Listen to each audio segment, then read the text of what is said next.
Hai, kita bertemu lagi di siri kedua Boso Kulinari Tradisional Sabah. Kalau kamu masih ingat, pada siri yang lalu, kita sudah mengetahui apakah faktor penyebab kepada cabaran penerimaan Boso ini berlaku. Selain itu, kebetulan juga saya telah berjumpa dengan Presiden Persatuan Pengusaha Boso Sabah, yaitu Puan Jilia. Cerita punya cerita, beliau pun telah menjemput saya untuk turut sama menyertai pameran Boso bertempat di KDCA Penampang. Maka bermulalah jelajah saya di siri kedua ini untuk mencari inspirasi ciptaan resepi baru berasaskan Boso untuk saya tampilkan di pameran itu nanti. Bah, mari ikut saya. Boso ikan.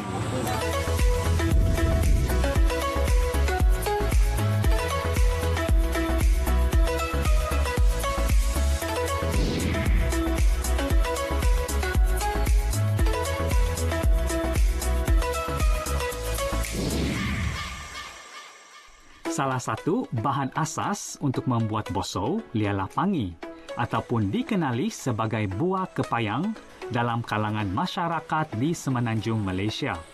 Saya berpeluang melihat sendiri bagaimana proses pengasilan pangi ini dilakukan.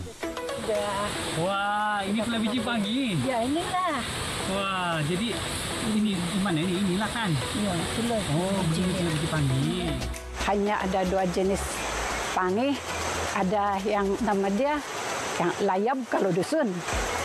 Satu nama dia batu-batu. Tapi yang paling bagus yang bisa lah yang jenis batu-batu. Nah, inilah buku pangi. Ini? Iya, begini besar. Nanti tengok nanti biji pangi. Iya. Ya, musim buah lah ini sekarang, tapi belum tua. Belum tua lagi kan?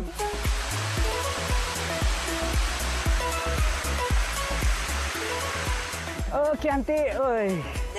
Panato kan nanti masuk kabun. Panato. Thank you, Aunty. Terima kasih sebab bawa saya masuk kabun, pergi cari pokok pangi yang begitu tinggi. Iya. Jadi sekarang kita mau pergi mana? Kita pergi jumpa kakak saya. Kita tengok macam mana dia memproses pangi menjadi serbuk. Oke, Mbak. Mari kita jalan. Marilah.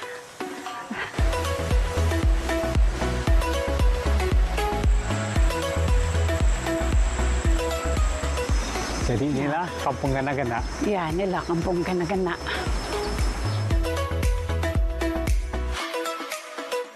Inilah dia biji buah pangi yang sudah disalai. Selepas ini, biji ini akan dibelah dua dan isinya akan dikeluarkan dan ditumbuk sehingga menjadi serbuk. Nah, inilah kakak saya. Oke. Dia sedang membuka itu kulit pangi. Oh, ini cara pemprosesan itu pangi. Iya, nah. Jadi banti duduk kaidi. Ampayan bagian. Oh. Ada gubang. Oh, megaliti, Mbak. Oh. Apa lagi yang samparin? Oke. Oh, megaliti. Oh, nah. Pesanong teh. Ini isi pangi ini cantik. Ini bagus untuk buat Boso. Proses membuat pangi kita salai dulu. Maksud saya yang kasih sabtokan. Lepas itu sudah dia jadi hitam. Baru ambil, pukul, kasih pecah. Kita kurik-kurik dia punya isi. Isi dia kita beli tumbuk jadi serbuk lah. Oke, sekarang nih saya ada 4 biji pangi. Ada 1 biji yang rosak di sini. Yang Nina nih, yang ada kulat, yang ada warna coklat-coklat nih, ini bermakna isi biji pangi ini rosak dan tidak boleh digunakan. Ini putih, bagus. Ini pun bagus, ini pun bagus. Kalau kamu orang mau buat Boso, pastikan isi pangi kamu tidak berkulat, tidak buruk. Dan itulah tips yang saya boleh bagi sama kamu untuk mendapat Boso yang sedap. Oke, macam mana? Kasih tutup begitu, simpan di dalam. Ya, Oh, tumbuk. begitu. Nanti boleh saya cuba kah? Oh, terima kasih. Jadi mesti begini. Oh, saya memang pandai, Pak. Tengok nah.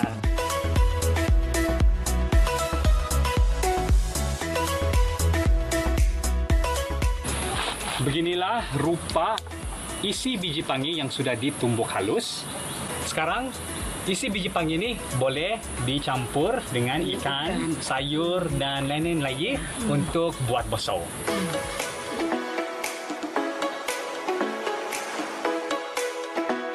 Dari Ranau tadi, kita teruskan pula perjalanan ke Kampung Karamuok yang terletak di daerah Tongod.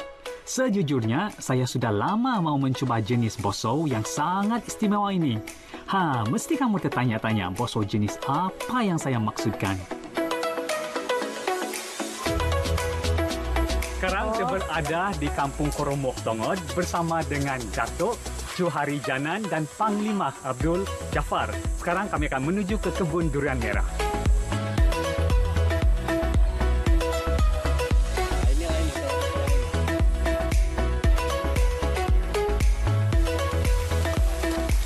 Kami sudah sampai di kebun durian merah dan inilah pokok durian merah. Besar, tinggi. Panglima, saya ada soalan. Ya, Berapa tahun sudah ini pokok durian nih? Besar betul saya nampak. ini pokok durian nih daripada saya kecil begini sudah besar nih. Jadi usia saya sekarang sudah 62. Jadi saya bandingkan dengan usia saya itu sudah lebih 100 tahun. Setelah begini besar.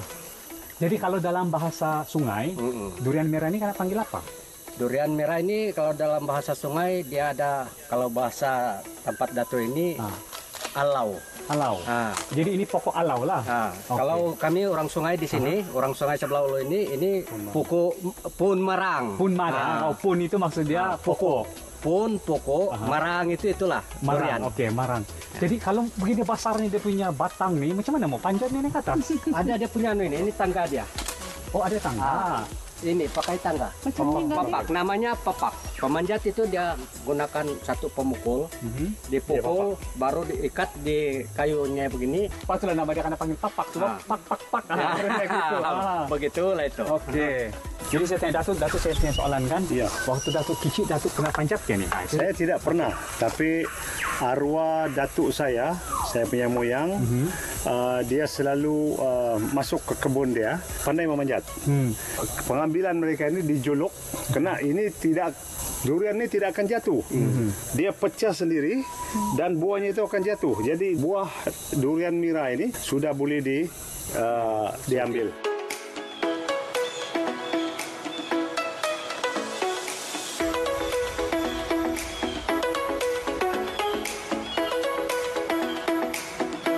Berada di Kampung Tenaga Baru Karamuok untuk memperlihatkan masakan marang yang akan dibuat demonya oleh Makcik Ruslina Jalani untuk membuat marang ini.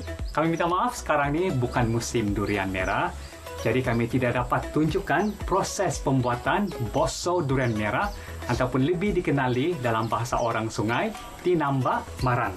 Betul kan Makcik? Tapi kami sangat bertuah sebab Makcik Rusmina ada bosau durian yang dia sudah buat. Inilah hasilnya pembuatan jaruk durian. Ini sudah 3 tahun disimpan. Jadi, 2019 lagi. Dan rasanya tidak akan berubah? Tidak berubah. Yang penting penjagaan itu kita adalah. Misal kata kita kasih masuk dalam tampayan atau dalam balang dan sebelum ditutup, alaskan daun pisang atau plastik, kemudian sapu dengan minyak masak, kemudian tutup dia rapat-rapat. Dia tidak akan makulat. Oh, jadi itu adalah tips untuk penjagaan untuk bosau ini supaya dia tahan lama lah. Tahan lama. Oke, Makcik, mari kita memasak. Jadi garam ini dimasuk duluan supaya nanti bila durian ini ditumis, garam itu dia sepati. Oke, seterusnya udang kering telah ditumbuk, dimasukkan. Dan begitu saja Makcik, senang saja. Senang. Lepas itu tumis. Lepas itu sedikit serbuk perasa dan gula. Gaul sampai sebati. Nanti keluar minyaknya. Wangi wangi durian merah. Bikin beliur, lapar saya. Oke, Makcik biar saya pegang. Jadi Makcik, ini sudah masak? Sudah. Makcik, terima kasih kerana sudi ajar saya masak bosau ataupun jaruk durian merah tumis. Jadi sekarang saya mau kasih rasa sama Datuk, sama Panglima, sama Puan Jilia. Boleh kan? Boleh, Bang. Oke. Sikit biar sama rasa. Panglima, terima kasih sama-sama.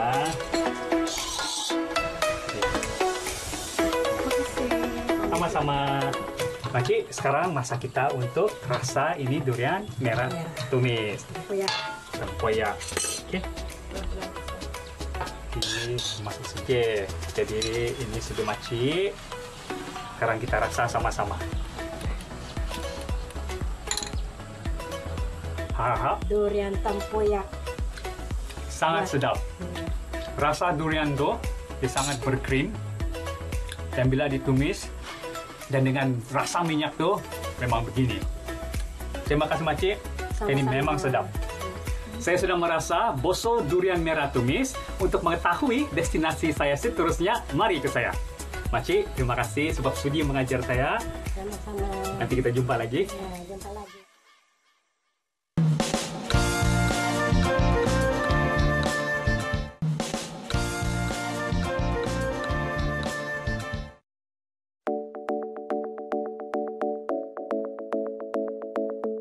Kita teruskan jelajah mencari ilham untuk resepi boso yang baharu.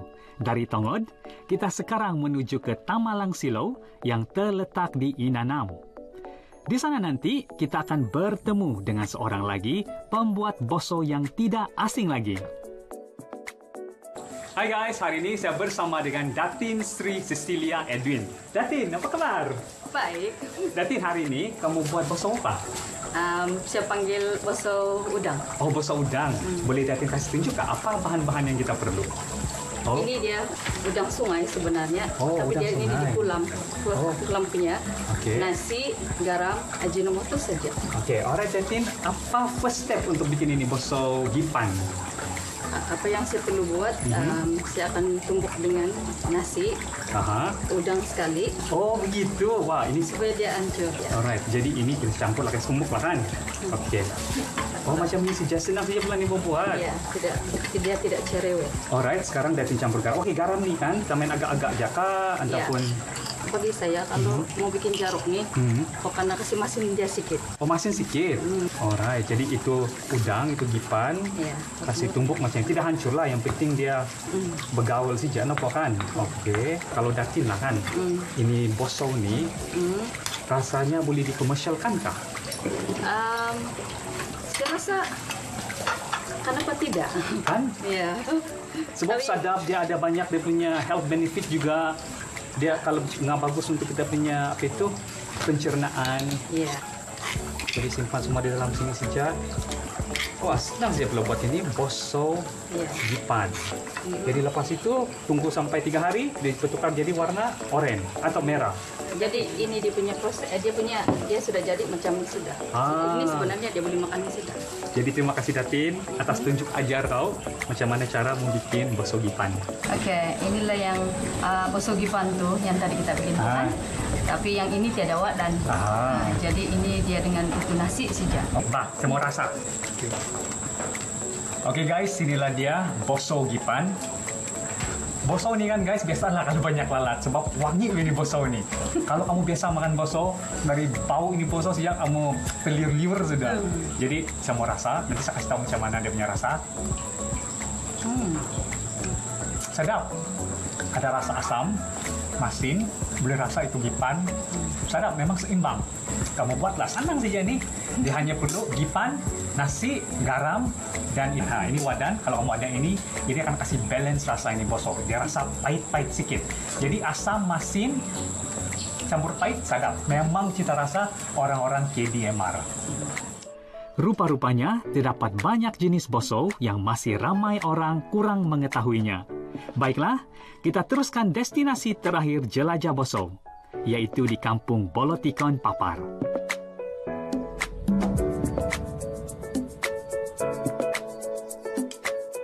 Di Kampung Bolotikon Papar ini, terletak lebih kurang 40 km dari kota Kinabalu. Keunikan aktiviti masyarakat di kampung ini ialah ikan tagal. Sebenarnya sistem tagal ini bermula sejak tahun 2008, yaitu lebih kurang 13 tahun dahulu lah.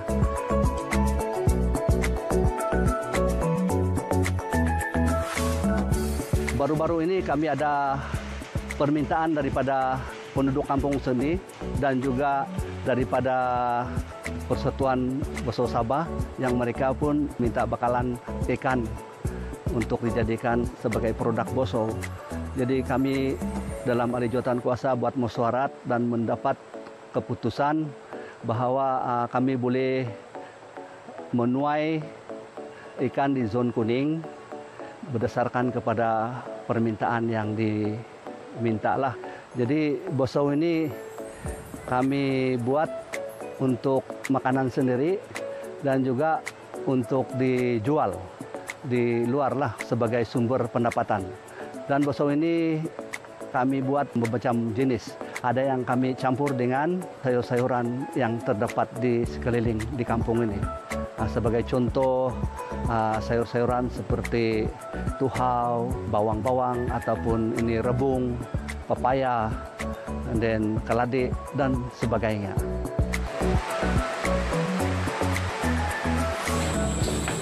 Anggota apa Sinti? Itu kalau di Kinai Ima itu. Oh. Halo Ima. Sinti kok? Oi, titi ako teh. Oh, kopi senangan. Tapi senangan lagi, senangan. Parikati hai bay nanti mempai di Persatuan Boso Sabah. Semua ang mahati. Parikati hai di muhot na pasalit Boso. Harap Boso no? Alah, haroi pada hari nga naik tentang anak panihab, bumuit odo dia lo. Ang harapan pada tahu na kombalan pada letih. Haroi bodi no luaru nga aku rin nama, harap kasari kombalan lah. Oh. Harap itu di nolu itu nga di melanong kukurok, nolu luaru pertangan ako sa. Salahan bagya harap Kusok sa dahit no bawang dahil lo. Alam pedas beko. Nah, kukuran lang sedap ng biyo. Sedap. Foto. Oke, Basiko. Bye.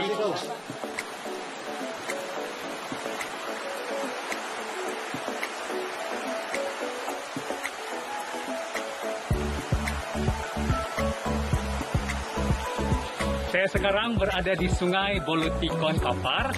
Saya di sini bersama dengan penduduk kampung untuk tangkap ikan untuk buat boso ikan.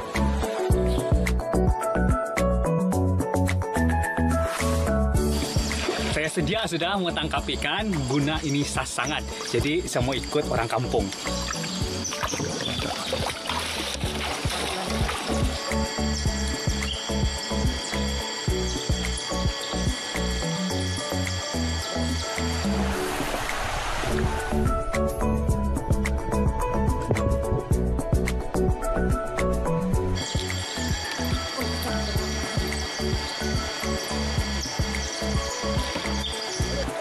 Ini adalah pengalaman pertama kali saya untuk tangkap ikan dan saya sangat bernasib baik saya dapat ikan. Inilah ikan yang saya akan guna untuk bikin boso.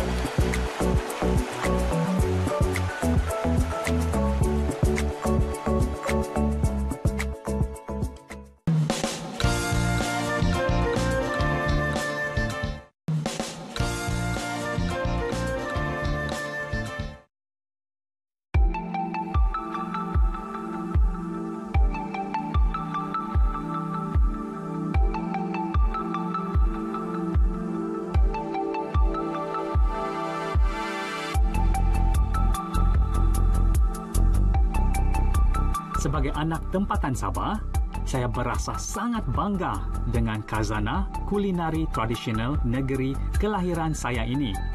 Kesempatan menjelajah ke beberapa daerah, mempelajari proses pembuatan boso yang beraneka jenis telah memberi sumber inspirasi yang sangat berharga buat diri saya.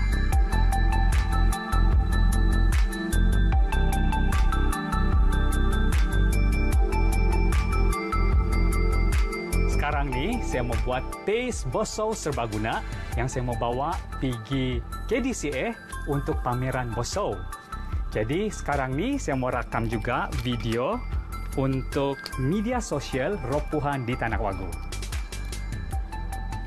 Hai guys, hari ini saya mau buat taste boso serbaguna yang saya mau bawa pergi pameran boso di KDCA. Oke, saya dapat idea untuk resepi taste boso serbaguna ini disebabkan saya dijemput oleh Jilia Situn untuk menghadiri pameran boso di KDCA.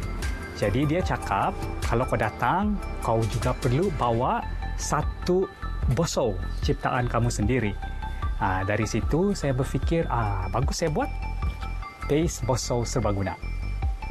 Bahan-bahan yang saya guna adalah lada putih, halia, ikan sungai, nasi, pangi, dan garam. Cara pembuatan paste boso serbaguna ini sama juga dengan pembuatan boso yang biasa. Bezanya di sini, semua bahan-bahan ini saya kasih kisar supaya dia jadi paste. Begitu saja, itu saja bezanya. Dan proses pemaraman pun sama juga, selepas 7 hari boleh sudah dimakan. Okey, seterusnya kasih masuk nasi. Walaupun resepi boso ciptaan saya ini agak unik, saya tetap mahu memelihara keaslian hidangan boso. Tetapi pada masa yang sama, dapat menarik perhatian orang ramai, khususnya golongan muda untuk mencobanya. Gitu saja guys, kasih masuk ini paste boso dalam ini balang. Senang saja kan guys buat ini paste boso. Saya berharap paste boso serbaguna yang saya cipta ini boleh diterima oleh semua orang, terutamanya orang muda. Hari yang ditunggu-tunggu telah pun tiba. Walaupun pematuhan SOP diperketatkan, suasana di ruang pameran boso ini tetap meriah. Dan sejujurnya, saya merasa sedikit gemetar menanti reaksi dan maklum balas orang ramai setelah mencuba resepi boso ciptaan terbaru saya. Saya sampai sudah di sini KDCA Penampang, tapak pameran boso. Dan saya harap boso ciptaan saya ini yang saya panggil paste boso serbaguna akan disukai ramai, terutama generasi muda. Hai Julia. Hai Pisan. Wah, sampai juga aku sini ya. Sampai. Inilah boso yang saya buat untuk ini pameran. Wah, nampak macam sedap ini Pisan. Orang bilang kan kalau dia punya rupa nampak cantik. Jadi the next thing mau buat adalah mau hidu dia. Kalau dia punya hidu bagus, pasti sedap. Jadi sekarang ini saya mau hidu lain ya. Bawa hidu dulu. Tapi kita mau berjauhan mau buka ini. Tidak masalah. Okey, saya hidu dulu Macam mana? Wangi juga? Wah, sangat wangi. Lulus loh. Macam mana kau bikin ini? Itu rahsia, nanti saya tunjuk. Okey, Bah, kalau begitu, masaklah kasih tunjuk kami. Boleh, boleh. Bah, okay. Silakan. Thank you, terima kasih. Baiklah, sekarang saya akan mulakan masakan saya yang saya panggil ayam masak boso. Dan inilah bahan-bahan yang diperlukan. Bahan pertama adalah paste boso, garam, serbuk perasa, isi ayam, sayur campur. Untuk menambah harum, saya guna bawang besar, halia, bawang putih, tuhau, dan itu saja. Bah, kan mau besok? Okey, jadi sekarang panas sudah nih minyak. Pada mulanya, saya bimbang jugalah waktu mengikuti ini pameran boso.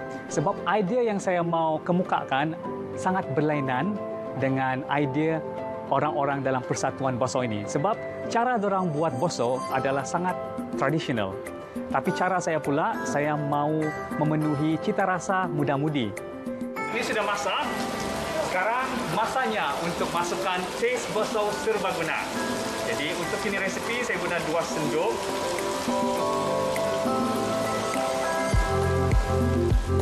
Saya sangat gembira sebab berpeluang mengikuti ini pameran boso yang dianjurkan oleh Persatuan Boso Sabah. Melalui ini pameran, saya dapat mempelajari banyak pasal boso. Tadi sejak pun saya ada nampak lebih kurang 24 jenis boso. Saya dapat rasa lagi semua jenis-jenis boso yang ada dipamerkan tadi. Inilah dia, ayam masak boso. Selesai sudah resepi ayam masak boso saya. Sekarang adalah masa untuk mencuba. Ini dia punya hasil. Wah, nampak sedap oh. Jadi mau jauh-jauh lagi nih kita nih kan? Mari saya pegang. Okey. Jadi kau boleh saya ambil rasa. yang ini.